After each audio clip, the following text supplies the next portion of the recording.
নমস্কার, আমার নাম অভিনব গোস্বামী। নমস্কার, আমার নাম সত্যম দাস। নমস্কার, আমার নাম অর্জুন রায়। তো আমরা ক্লাস 6 কুলস্থতে পড়ি।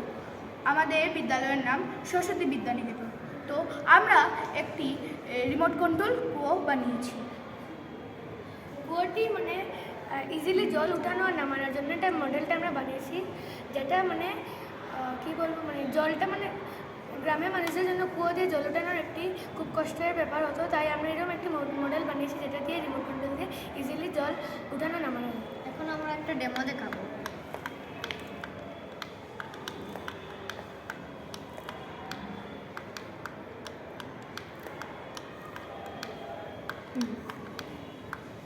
তো এখন আমি বলবো বিকশিত ভারত। বিকশিত ভারতের মানে হলো উন্নত ভারত। 2020 সালে আমাদের প্রধানমন্ত্রী নরেন্দ্র মোদী বলেছিলেন যে 2047 সালে যখন আমাদের ভারতের স্বাধীনতার 100 বছর পূর্ণ হবে, তখন আমাদের দেশ অনেক উন্নত হবে। তো এই পরিকল্পনাটির নাম ছিল বিকশিত ভারত। বিকশিত ভারতের মূল লক্ষ্যটি হলো আমাদের দেশের নাগরিকদের শিক্ষা, স্বাস্থ্য, কর্মসংস্থান ও সেলফ ইন্ডিপেন্ডেন্ট। নমস্কার।